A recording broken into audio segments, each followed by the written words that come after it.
Audio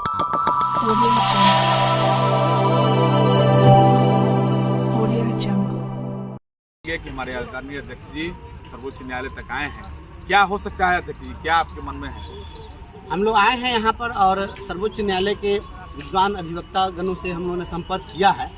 और चूँकि बिहार के जो भी नियोजित शिक्षक हैं हाई कोर्ट में गए और हाई कोर्ट में हम लोग ने यह कोशिश की कि सक्षमता परीक्षा को पर रोक लगा दी जाए, लेकिन कोर्ट ने रोक नहीं लगाई और सुनवाई की अगली तिथि 13 मार्च के लिए निर्धारित कर दी है।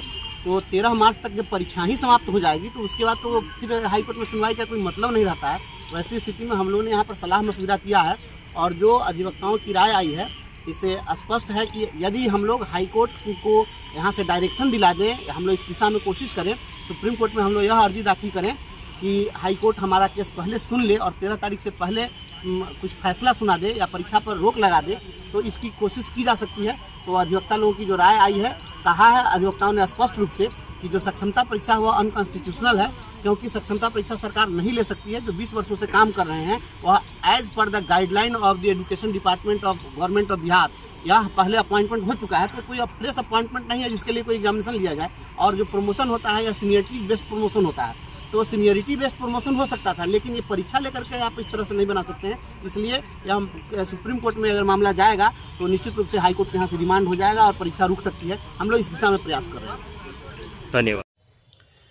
नमस्कार दोस्तों, आप सभी आज प्रतीक्षा कर रहे होंगे, चूँकि मैंने कल कहा था कि दोपहर के बाद मैं कुछ आप लोगों को जानकारी दूंगा।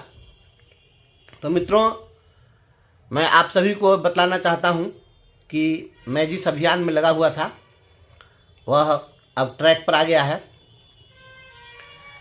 अभी तक आप लोग यही समझ रहे थे कि हाई कोर्ट में सारे लोग केस किए, सभी लोगों का केस एक साथ टैग हो गया, फिर सभी लोग आंदोलन की राह पर हैं, सड़कों पर आंदोलन कर रहे हैं। हम भी सभी लोग के साथ हैं, लेकिन न्यायिक रूप से जहां पर हाई कोर्ट में लोग जा करके और हाई कोर्ट के अगले डेट 13 मार्च का लोग इंतजार कर रहे हैं, वैसी स्थिति में मुझे लगा कि यह इंतजार करना उचित नहीं होगा, क्योंकि उच्च न्यायालय को यह चाहिए था कि इमीडिएट परीक्षा पर रोक लगा देनी चाहिए थी और उसके बाद सुनवाई करनी चाहिए थी। लेकिन हाई कोर्ट ने परीक्षा पर रोक नहीं लगाई और डेट दे दिया एग्जामिनेशन के बाद। तो फिर परीक्षा के बाद सुनवाई का कोई मतलब नहीं रह जाता है।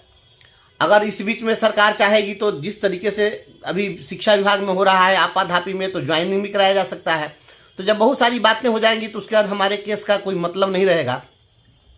इसलिए हम सीधे सुप्रीम कोर्ट आ गए।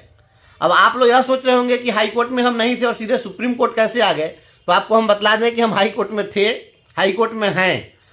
हाँ, यह बात अलग है कि हाई कोर्ट में जो हम लोगों ने केस किया, हम लोगों ने नहीं बताया लोगों को, क्योंकि मुझे लगा कि बहुत ज़्यादा ढिढोरा पीटने से कोई फायदा नहीं है। हाई कोर्ट में हमने केस किया था और उसमें पिटिशनर हमारे बने सारण जिला के हमारे क्रांतिकारी जिलाध्यक्ष भाई समरेंद्र बहादुर सिंह जी। उनको हम लोगों ने पिटिशनर बनाया था। चूँकि और भी ऑर्गेनाइजेशन के कैपेसिटी में केस हुए, तो ऑर्गेनाइजेशनल कैपेसिटी में केस के बाद मुझे कुछ लग रहा था कि ये जो मोगैम्बो है ये कुछ ऑर्गेनाइजेशन के नाम पर कुछ उल्टा सीधा बवाल खड़ा न कर दें। हाई कोर्ट में बहुत सारी बातें हो सकती थी, क्योंकि ये हमेशा निगेटिव करते रहते हैं, डाइवर्ट करने की कोशिश करते हैं। तो वैसी स्थिति में मैं सोचा कि ऑर्गेनाइजेशनल कैपेसिटी में न करके पर्सनल कैपेसिटी में ही कर दिया जाए। तो समरेंद्र जी के नाम से हमने केस फाइल किया था हाई कोर्ट में, और उसका भी वही हश्र हुआ जो अन्य केसेस का हुआ। सभी केसेस एक साथ टैग कर दिए गए, जो लीडिंग केस था उसके साथ। तो हम वहीं पर चुप नहीं बैठे, क्योंकि हम लोगों ने जो केस किया था वह बाद में किया था। तो टैग हो गया। टैग होने के बाद में हम सीधे चले आए दिल्ली। जो आप लोगों ने देखा, आप लोगों को भी मन में यह हुआ होगा कि हम सुप्रीम कोर्ट आए हैं तो कुछ न कुछ कर रहे हैं। तो आपको मैं बता दूं कि बहुत खुशी की बात है कि लगातार हमारे अधिवक्ता ने प्रयास किया। तुरंत हम लोग आए उस दिन और आनन फानन में SLP तैयार किया गया, फाइल किया गया, और फाइल करने के बाद डायरी नंबर तो उस दिन ही मिल गया था। लेकिन आप आज खुशी की बात है कि अभी थोड़ी देर पहले, आज दिन भर काफ़ी इसके लिए बहुत ही युद्ध स्तर पर लगना पड़ा वहाँ पर। तब जाकर आज सुप्रीम कोर्ट में SLP नंबर मिल सका है, क्योंकि बहुत सारा केस पहले से पेंडिंग था। तो भाई जो बाद में केस फाइल हुआ है उसका नंबर पहले कैसे मिलता, लेकिन फिर भी प्रयास करके लिया गया है और आज SLP नंबर 5170 यह मिला है अपने केस को।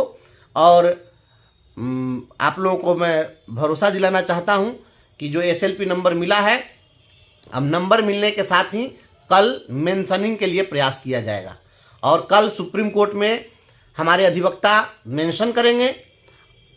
और यदि मेंशनिंग स्लिप कल रजिस्ट्रार के यहाँ अगर लिस्ट कर दिया गया तब तो कल बहस हो जाएगी, और नहीं तो परसों बहस जरूर होगी।